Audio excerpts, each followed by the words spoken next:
Bonjour tout le monde, j'espère que vous allez bien. Ici Noélie Panda, je suis auteure, conférencière et conseillère en relations d'aide. Sur cette plateforme, on parle de ta santé mentale, de la guérison intérieure et de ta vie spirituelle.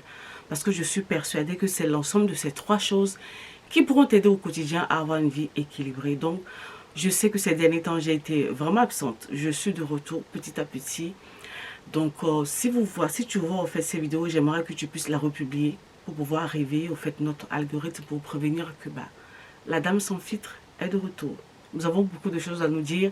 Pendant ces 9 derniers mois, j'étais assez silencieuse. J'ai traversé pas mal de choses. Maintenant, par la grâce de Dieu, nous sommes de retour. Et puis, ça fait 10 ans qu'on est là. Hein. Joyeux anniversaire à nous. Joyeux anniversaire à vous. Joyeux anniversaire à moi. À toutes ces personnes qui étaient là depuis le début. Cette chaîne YouTube, elle date de 2016. Donc, on est en 2026. Ça fait 10 ans qu'on est là. Même si, voilà, elle n'a pas vraiment la taille qui ressemble à une chaîne YouTube de 10 ans. Elle a 10 ans. Donc, joyeux anniversaire à vous. Joyeux anniversaire à moi. Merci beaucoup à toutes ces personnes qui sont là depuis le début. J'ai mes fidèles soldats, entre guillemets, qui sont là depuis le début. Merci beaucoup à vous. Merci à ceux qui sont arrivés après. Merci d'être là au quotidien. Merci parce que vous comprenez, vous acceptez que par moments je disparaisse et que je réapparaisse. C'est mon appel qui veut ça. Je ne peux pas me permettre d'être tout le temps devant vous, en fait. Il y a des moments où je suis là. Et puis il y a des moments où la personne qui m'a envoyé me dit « Noélie, cache-toi. Noélie, tais-toi. Ne parle plus. » Alors j'obéis. Même si je semble avoir des choses à dire, j'obéis et je me retire au fait dans le silence, le temps de télécharger d'autres choses et de revenir. Merci beaucoup de m'aider dans cette saison à pouvoir faire grandir vraiment cette chaîne. Ce qui va demander que quand vous regardez les vidéos, que vous les repartagez au fait.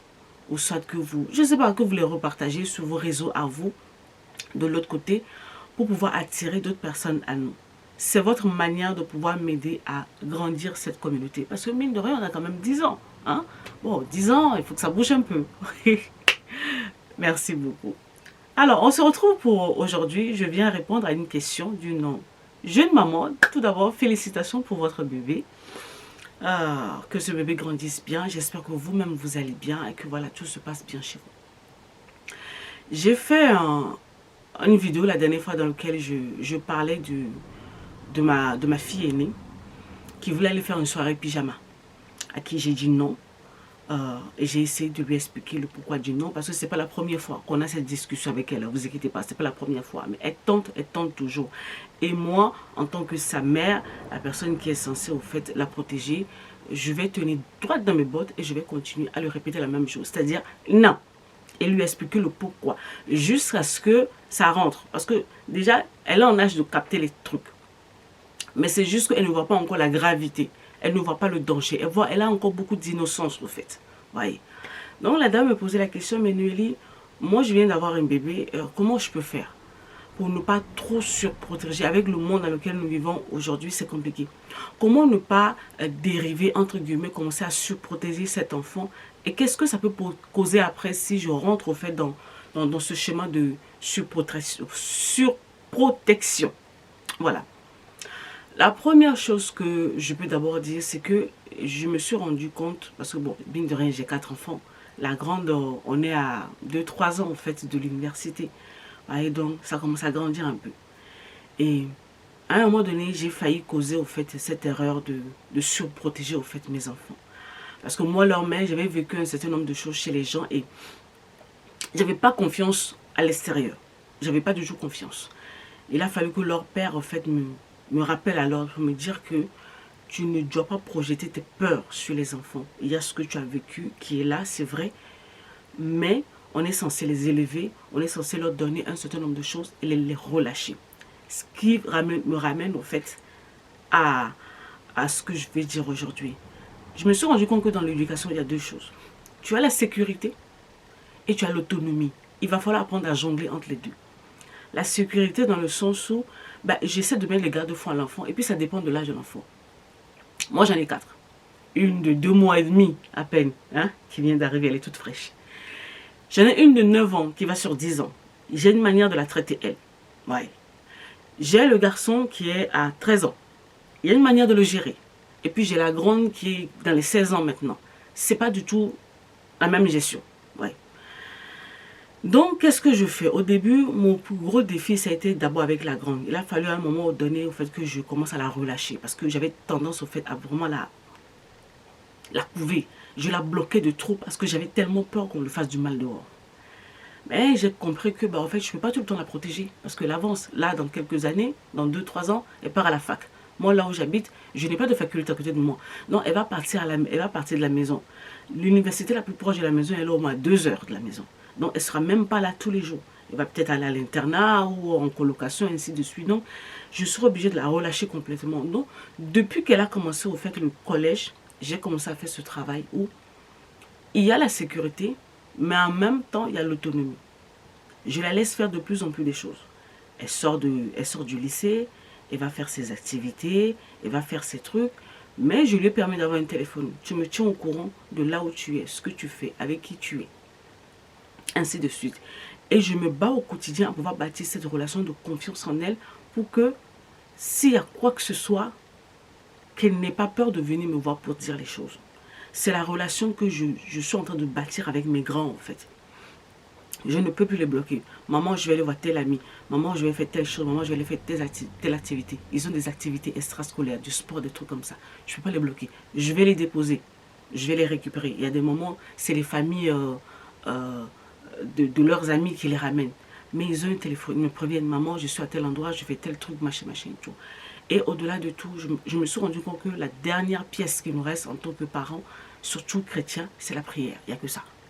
Prier pour ces enfants-là, en fait. Parce qu'au-delà de toutes les mesures de sécurité qu'on peut mettre en place, en vrai de vrai, c'est Dieu qui garde ces enfants-là. Hein? Parce que nous-mêmes, nos méthodes peuvent à un moment donné faillir. C'est Dieu qui garde. Mais nous, on met les garde-fous. Elle sait pertinemment que la nuit, on ne dort pas chez les gens. La nuit. La journée, tu vas chez quelqu'un, tu nous dis là où tu es, avec qui tu es. On lui dit un certain nombre de choses. Tu fais attention à toi. Telle chose, telle chose, telle chose. Je regarde comment il s'habille. C'est important. Malheureusement, on en est arrivé là, en fait. Surtout les filles, je suis obligée de surveiller comment elles sont habillées.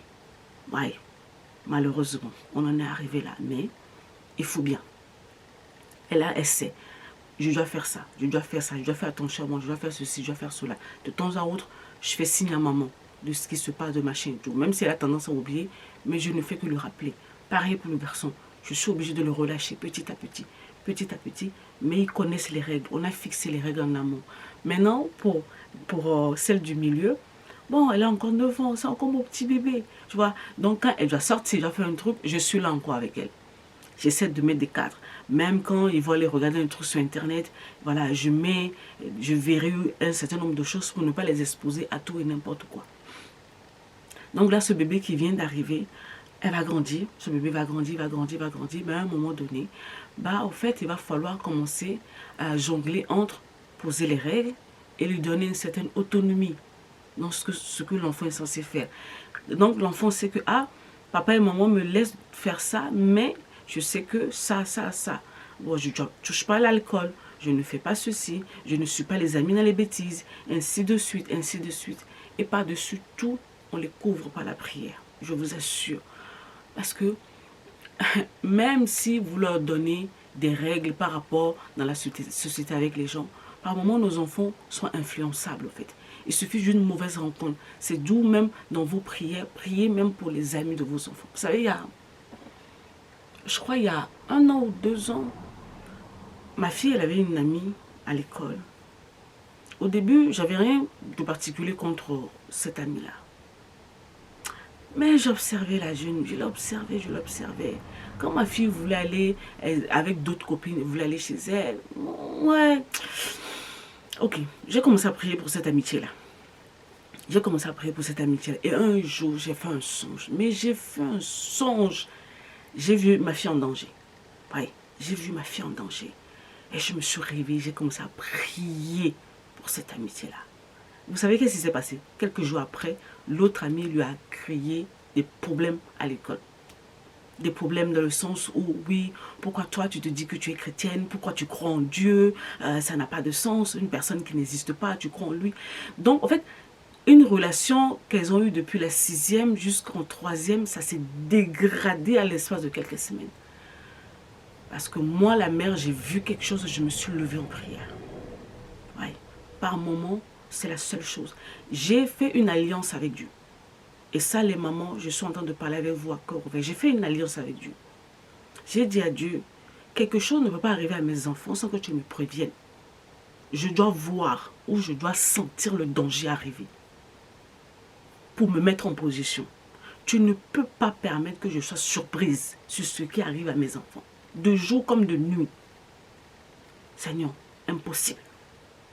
Je suis la gardienne. Donc, quelque chose ne peut pas passer sans que je puisse voir. Je ne suis pas une maman distraite. Je suis une maman très concentrée. Sur tous les plans. Vous voyez. Donc, la finalité, c'est ça. Ayez vos alliances avec Dieu sur vos enfants. Il y a des choses que vous dites à Dieu sur la vie de vos enfants. Confiez-les à Dieu. Au-delà même de tout ce que nous pouvons faire. Le reste, c'est Dieu qui gère. Je vous assure, les amis. Sans Dieu, ça va être compliqué. Dans le monde, dans le siècle dans lequel nous vivons, au-delà de tous les remparts, je me rends compte que par moments, il y a certains pièges, il n'y a que Dieu qui peut garder nos enfants. Et ça m'a ramené à ma propre vie. Je me rappelle toujours, ma mère, elle me donnait des conseils, elle me disait un certain nombre de choses, elle me disait un certain nombre de choses. Et des années plus tard, j'ai quitté le nid, je l'ai quitté, je suis venue dans un pays étranger, très très très loin d'elle.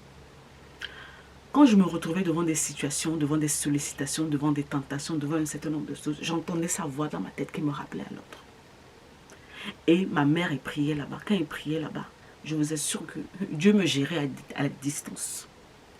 Et une fois, je suis rentrée au pays et je parlais avec elle. Elle me racontait une histoire et je me suis rendu compte au fait que pendant qu'elle était à genoux en train de prier là-bas, je traversais telle situation. Et au fait, c'était sa prière qui me gardait. Par moments, nos paroles, nos actions ne peuvent pas les atteindre. Mais la prière, jamais. Comme dit, la prière ne tape pas pour tous les parents. Tant que nous pouvons, prions. Nous sommes les gardiens, nous sommes les gardiennes. Les papas sont... En fait, moi, je me dis, le papa, lui, voilà, le papa me met des cadres. Mais la maman, c'est toi qui es derrière maintenant pour réajuster les choses. Papa, lui, il vient, crac, crac, crac, crac, crac, crac, crac, crac. Ça, c'est les papas. Maintenant, nous, les mamans, on arrive derrière, on essaie d'arrondir les angles, jongler entre papa et les enfants quand c'est trop dur, essaye d'équilibrer. Voilà. On jongle comme ça et le reste, on laisse à Dieu. J'espère au fait avoir répondu à votre question. Prenez soin de vous. Prenez soin de ce bébé-là. Que Dieu nous aide. Ce n'est pas simple en fait. Pas du tout simple. D'avoir des enfants dans le monde ces derniers temps. Le monde est très sale.